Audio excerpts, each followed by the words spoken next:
ஓரொரு காலம் பெருமான் என்றென்றே நம் பெருமான் சீரொரு கால் வாயோவாள் சித்தங்களிகூர நீரொரு கால் ஓவா நெடுந்தாரை கண்பனிப்ப பாரொரு கால் வந்தனையாள் விண்ணோரைத்தான் பணியாள் பேரறையற்கு இங்கனே பித்தொருவர்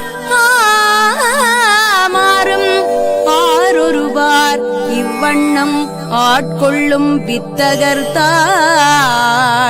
வாருருவ பூண்முலையீர் வாயார நாம் பாடி ஏருருவ பூம்புனல் பாய்ந்து ஆடேலோர் எம்பாவார்.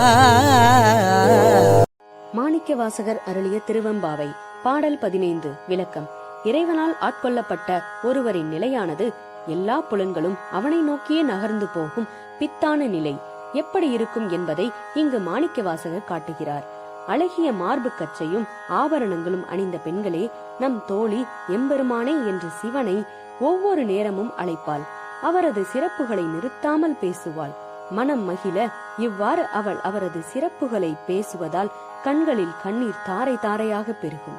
அந்த பக்தி பரவச உலகில் இருந்து அவளால் இந்த பூமிக்கு மீண்டும் வரவே இயலாத நிலை ஏற்படும்.